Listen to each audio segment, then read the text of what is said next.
देखेंगे लखनऊ में किस तरह की हलचल है इसको लेकर, वो भी हम आपसे बातचीत करेंगे। महंत राजू दास जी हमारे साथ है। राजू दास जी, अब सब साफ हो गया है, मुस्कुराहट आपकी बता रही है कितनी खुशी है आपको।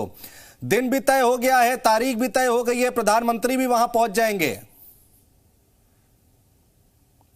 आवाज नहीं आ रही है महंत जी, एक बार म्यूट है क्या, देख लीजिए जल्दी से, अनम्यूट कीजिए और अपनी बात। आ गई आवाज, बोलिए बोलिए। बहुत बहुत साधुवाद, मंगल कामना सभी राम भक्तों के लिए, सभी सनातनियों के लिए। जो क्षण, जो पल, जिस घड़ी की हम लोग तलाश कर रहे थे और जिस अवसर के लिए पलक पौरे बिछाए हुए साधु संत, सनातनी, हिंदू जनमानस प्रतीक्षा कर रहा था, वो घड़ी कब आएगा। वो घड़ी आ गया। 22 जनवरी 11:30 बजे देश के यशस्वी प्रधानमंत्री जी के साथ साथ देश के कोने कोने से जगत गुरु शंकराचार्य, रामानंदाचार्य, रामभद्राचार्य, तमाम ऐसे संत महापुरुष के नेतृत्व में, सनातनियों के नेतृत्व में, हिंदू जनमानस के नेतृत्व में वो क्षण, वो अवसर, वो पल आ गया है।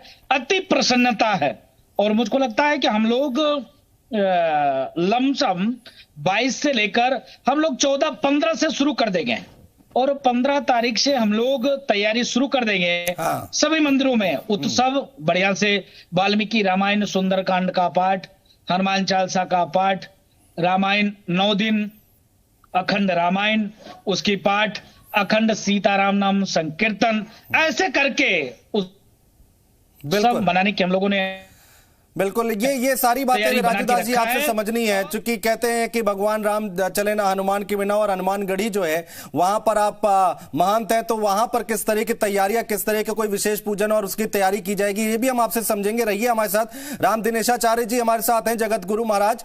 महाराज जी, अब समय साफ हो गया है, दिन तय हो गया है और ये कहा जा रहा है एक लंबा कार्यक्रम चलेगा कई दिन से, आपका क्या कहना है?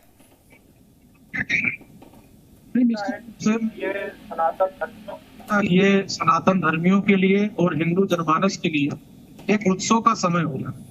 अभी जैसा राजू दास जी महाराज ने बताया कि 9 दिवसीय कार्यक्रम अयोध्या में होंगे, तो मुझे लगता है कि जिस प्रकार से भगवान श्री राम त्रेता युग में प्रकट हुए थे, अवतार लिए थे, उस काल में जोग लगन ग्रह बार तिथि सकल भय अनुकूल, मुझे लगता है कि वो सारी जितनी विधियां हैं वो संपूर्ण होंगी और लौकिक और पारलौकिक दोनों सत्ता का एक साथ यदि कहीं पर अधिष्ठान देखने को मिलेगा तो वो अयोध्या में भगवान श्री राम के मंदिर में मिलेगा। मुझे लगता है कि इस संघर्ष की ये इतनी लंबी जो कड़ी है, इसको देखते देखते कितनी पीढ़ियां जो है वो समाप्त हो चुकी, कितनी पीढ़ियां ऐसी हैं जो इसके लिए प्रतीक्षारत हैं, लेकिन जो वर्तमान पीढ़ी है उसको ये सौभाग्य मिलने जा रहा है कि करोड़ों लोगों की आस्थाओं की जो केंद्र भगवान श्री राम है, आज राम जन्म मंदिर में वो जब विराजमान होंगे, उसके दिव्य भवन और प्रासाद में जब परमात्मा विराजमान हो, तो मुझे लगता है कि एक हिंदू सनातनी और एक मर्यादित जीवन जीने वाला वो प्रत्येक व्यक्ति आत्मविभोर हुए बिना नहीं रहेगा कि हम जिसकी प्रतीक्षा कर रहे थे। और मुझे लगता है कि जो वैकुंठ और स्वर्ग की बात होती है वो अयोध्या में इसी धरती पर दिखाई पड़ी। बिल्कुल बिल्कुल महाराज, रहिए हमारे साथ। विशाल हमारे सहयोगी हमारे साथ हैं। विशाल, 2-2.5 महीने बाद लखनऊ से लेकर अयोध्या तक हलचल बहुत तेज देखने को मिलेगी, वहां पर जो गतिविधियां होंगी बहुत ज्यादा बढ़ जाएंगी। किस तरह से देख रहे हैं भारतीय जनता पार्टी, किस तरह से आगे मूव करेगी, संत समाज का क्या रोल रहने वाला है, जरा एक बार दर्शकों को समझाएं। देखिए, बिल्कुल निश्चित तौर पर कह सकते हैं कि बीजेपी के लिए एक बड़ा ट्रम्प कार्ड भी होगा, क्योंकि लोकसभा चुनाव और की अगर बिल्कुल की बात करें तो मार्च से ये माना जा रहा है कि मार्च तक लोकसभा चुनाव को लेकर जो अनाउंसमेंट है वो हो जाएगी और चूंकि मई तक जो है कार्यकाल, तो ऐसे में उससे पहले ये चुनाव होगा। तो जनवरी में अगर प्राण प्रतिष्ठा होती है, सीधे तौर पर बीजेपी के लिए एक प्लस पॉइंट रहेगा, क्योंकि राम मंदिर बीजेपी के लिए उनके मैन्युफेस्टो का हिस्सा भी रहा है और प्रधानमंत्री चूंकि खुद भी रहेंगे यहाँ पर। और इसके साथ साथ अगर आपको बता दें अनुज, तो सबसे महत्वपूर्ण रहेगा वो इस बार की दीपावली रहेगी। इस बार दीपावली में ये जो प्राण प्रतिष्ठा कार्यक्रम का जो पूरा एक अक्ष है वो दिखाई पड़ेगा।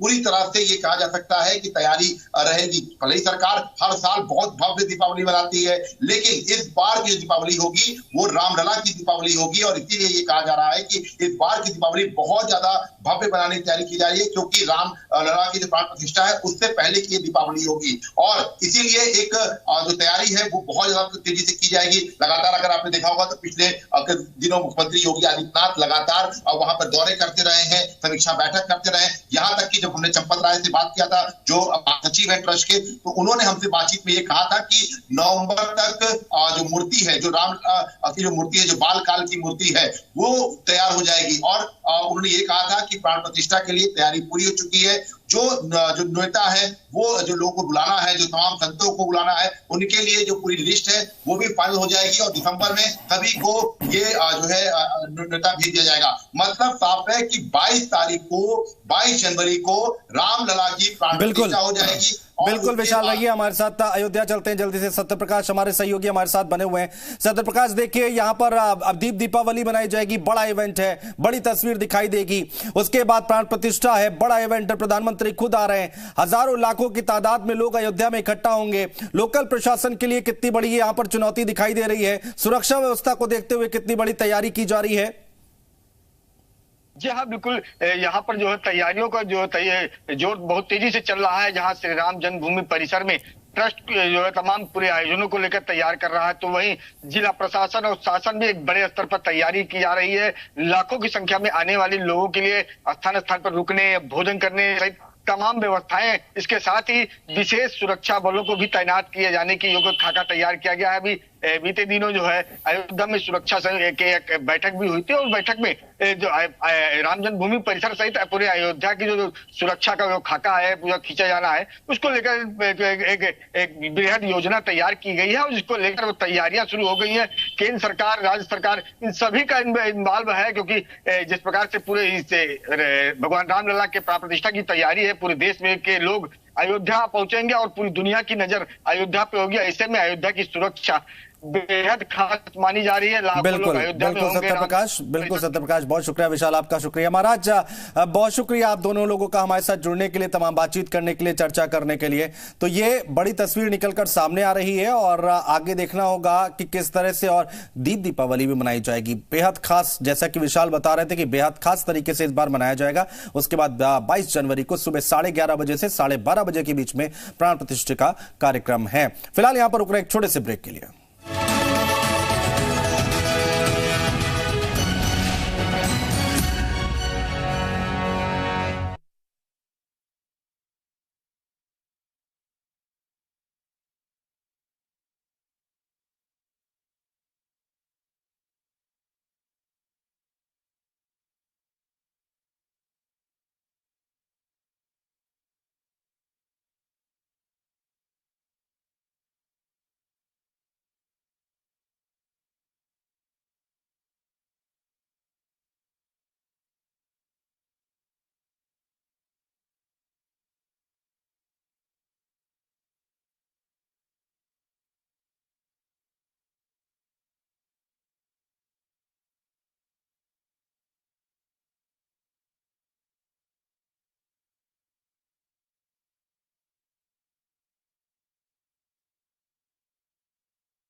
कासामृत चूएबल टैबलेट, खांसी व गले की खराश में लाभदायक।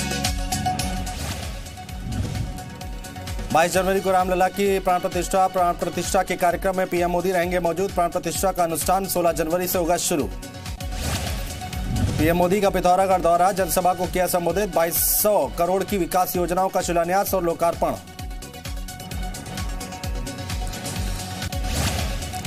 पीएम नरेंद्र मोदी ने जनसभा में लोगों से मिले आशीर्वाद को अद्भुत कहा। उत्तराखंड ने मुझे अपने परिवार का सदस्य माना है। हर छोटी बड़ी बात को लेकर यहां से लोग मुझे चिट्ठी लिखते हैं। पीएम मोदी ने कहा, संसद के दोनों सदनों ने महिलाओं को 33% आरक्षण देने का ऐतिहासिक कार्य किया। पीएम मोदी ने कहा, भारत अब विकास की नई बुलंदी की तरफ बढ़ रहा है। पूरी दुनिया में भारत का डंका बज रहा है। पीएम मोदी ने कहा, G20 का शानदार आयोजन हुआ। दुनिया ने हम भारतीयों का लोहा माना है।